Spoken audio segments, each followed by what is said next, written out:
Hello guys and welcome back to my channel. For today's video we're going to be doing Tottenham vs Liverpool player ratings. A crazy game, lots of controversy, but here we go with the player ratings. Be sure to like, comment and subscribe, and if you do agree with my player ratings be sure to let me know in the comments, and if not, let me know what your player ratings are. But we're just going to get straight into these ratings. Cario, I gave Cario a 7. I felt like in that first half the double save he made was amazing, and each game he just impresses me more and more.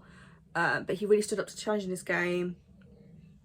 I couldn't do much about the equaliser. You know, he sort of got a hand to it, but I feel like it was such close range that he couldn't keep it out. He was very confident on the ball. When Liverpool sort of broke, you know, they sort of had crosses and he was able to catch them and everything. And his playing out from the back, again, was impressive.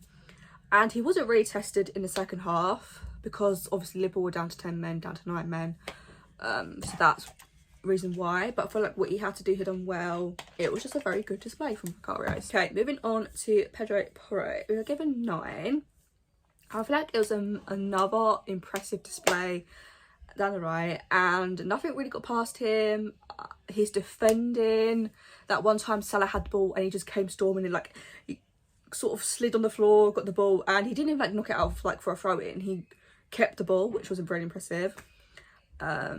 Also he slid in to block Diaz, which I think was very early on in the game, and obviously he sent in that dangerous ball which he ended up scoring a goal from. And I feel like Porro is just like improving defensively as each game goes along, and again proving all those doubters wrong that he couldn't play as right back. All the ones who accused that he couldn't defend, what's he doing right now? Exactly. Romero, I'd give Romero an 8. He was very dominant. I feel like this was a step up from his Arsenal performance, even though his Arsenal performance wasn't that bad. Obviously a few errors in there, but he really stepped up. And he was sort of, you know, getting quite forward a lot, obviously because Liverpool were down players, but you know, I felt like he was back to his dominant self more or less, and defended really well. Nothing really got past him.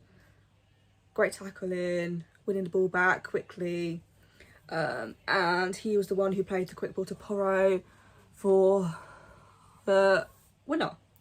And yeah, I was super impressed with Romero. Moving on to Van de Ven, I'd give Van de Ven an 8 as well.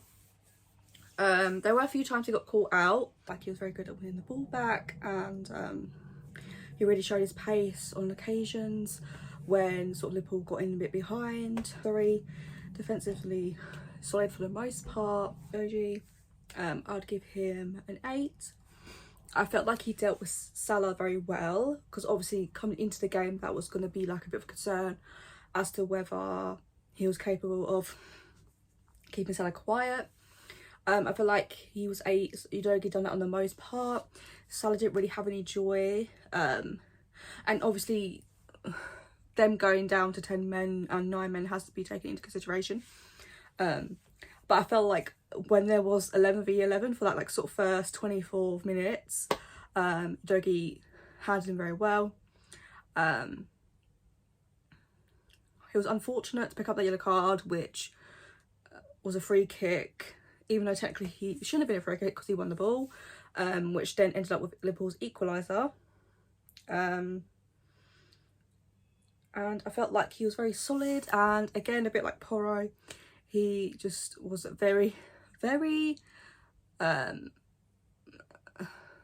good attacking wise and also defending wise. You know, Udogie hasn't really put a foot wrong, apart from maybe a few occasions against Arsenal, but he definitely came out of that looking great, and I feel like he's taken well to the Premier League. Sarr, I'd give Sarr a 7. He made some good blocking shots, fast defending. He had a couple of efforts on goal as well. It's a very good standard display from Sarr, and I feel like these performances he's bringing to the Premier League this season are just so consistent that you just sort of forget how young he is, and just the way he's able to sort of control that midfield. And also it's not just him, we're going to be moving on to Basima, but just him in that position just works so well. And yeah, Moving on to Basuma, I'd give Basuma an 8. Obviously he took that big hit from Jones early on in the first half, and which then he also got sent off. Jones did, and because it looked like such a bad challenge, I was super worried that this might result in Basuma having to come off, but luckily he brushed it off and then he put in another strong performance. There was a great tracking back in the second half for Salah. Salah was on the break and he managed to track him back and showed enough strength to withhold him. With Basuma, he's very good at carrying the ball and dribbling, and obviously Salah doesn't carry the ball like Basuma does, but Salah can like just stay in that sort of midfield position, and like obviously he does like make his round around the pitch, but Basuma, he's very like forward thinking, and just like the midfield three, just you know that with those they're going to control a game. The only unfortunate thing was that he picked up his 4th yellow card of the season, which means if he gets another yellow card in another game, then he's going to miss a game, and we can't have Basuma missing, so he's going to have to rail it in somehow. I don't even know what he got. I can't even remember what he got booked for, to be honest. I can't remember. But that's the only worry, is that he could get a 5th booking, and we don't need that. And to James Maddison, why to say like that? I don't know why I said it like that, but okay. I'd give him a 7. Obviously, he played that lovely ball through to Richarlison in the build-up for an opening goal. He's curled a lovely shot, which Alisson saved, like, was a world-class save, let's be real. Put Richarlison through, and Son scored, like, from Richarlison passing it to him. But then, because Richarlison was offside, the goal didn't count. He also came off... I can't remember the time he came off, but because of his, I guess his fitness wasn't 100%. But I feel like what he did do in the time he was on the pitch is what he's been doing for like every single Premier League game so far. And we know what we're lacking as soon as he comes off the pitch, such as that creativity. And it wasn't like his best performance, but I feel like because he wasn't like 100%, but what he did give us was more than enough. Okay, Kulusevski, I'd give a 6. You know, he's doing his usual, like, running up and down that right-hand side. I feel like he's lacking a bit of that final pass, the final ball, and he's not really been able to take shots on and try and get shots off a goal that often this season. And with his, like, quality in the final third, I feel like he's just struggled with that throughout this game. But I do feel like some of the work he does go unnoticed as well. The way he's like able to keep hold of that ball, very like press resistant and able to get around the Liverpool players. Moving on to Son, I'll give Son an 8. Got his 200th goal in European football. He had this amazing volley, which I'm surprised that he even got, like, not surprised, but it was just amazing to see that he got that shot on target. And obviously Alisson made a brilliant save, which was in the second half. And obviously Son coming to this game was his fitness was in question, and he did sort of struggle in the second half and ended up coming off for Solomon.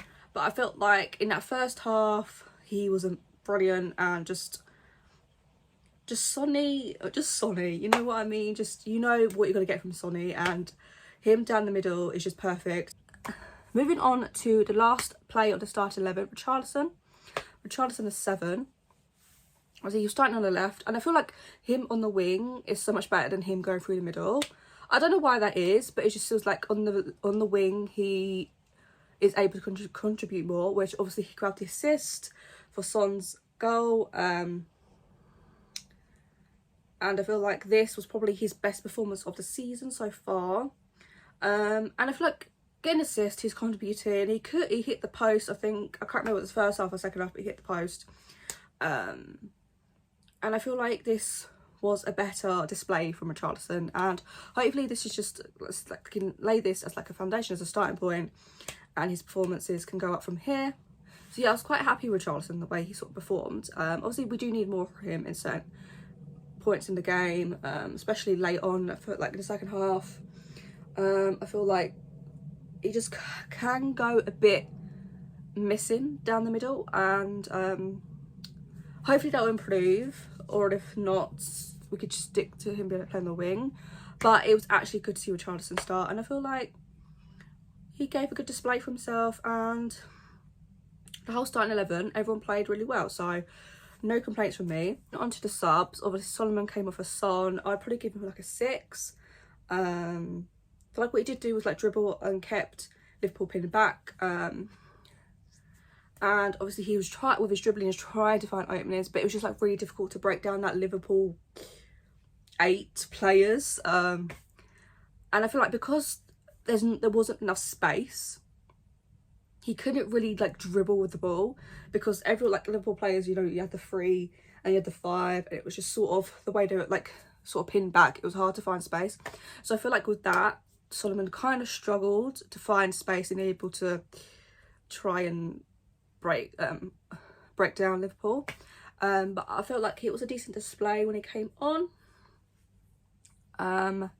Skip also came on, and I feel like his sort of what he came on to do was just bring fresh legs into the midfield, and I'd probably give him a 5. I don't think he did anything, he didn't do anything wrong or anything, but you could see sort of the quality level drop sort of when those players came on. But yeah, he played all right, and there was just gave Tottenham the legs to keep going and keep probing and trying to find that winner, which we eventually got.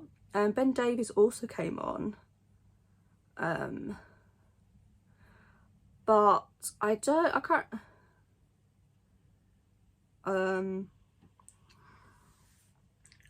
remember anything that Davies sort of did.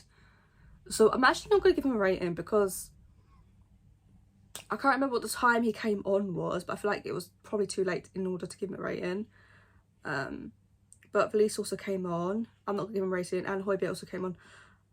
But I'm not going to give those a rating, because they wasn't really on the pitch that long in order to give him ratings.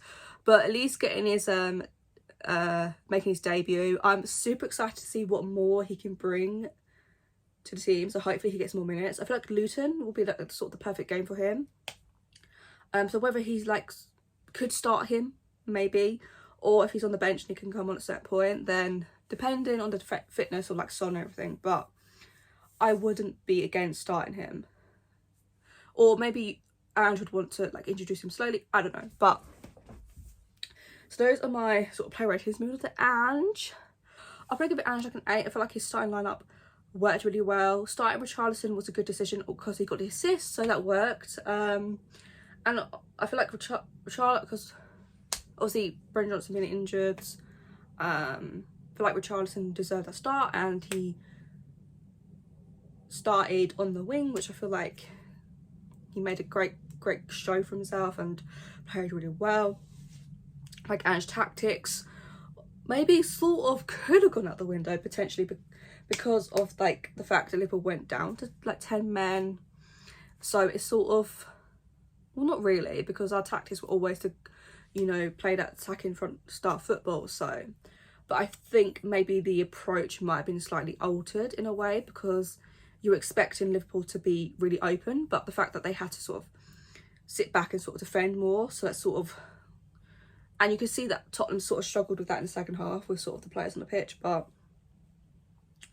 like the starting lineup was great, and subs probably made it the right time. Just unfortunate that Son and Madison had to come off, but obviously that's understandable with them not being 100% fit. But yeah, Ange an 8. All in all, a good victory for Spurs. Obviously the controversy is always going to overshadow the actual game itself, but you know what, it is what it is. 3 points on the board, second in the table, still unbeaten. We move on to Luton this weekend, which I'm really looking forward to. It's going to be interesting to see how who starts, how, like, what players. Like, it's going to be obviously Luton haven't been great so far, but they did just beat Everton, so I wouldn't say they're, I think that's their first win of the season, so it's gonna be an interesting game. I'm looking forward to it. Obviously for Spurs, it's a must win. But yeah, there we have, guys. Those are my play ratings. Be sure to let me know below if you agree. If not, let me know what your play ratings are. And I'll see you guys soon. Bye, guys.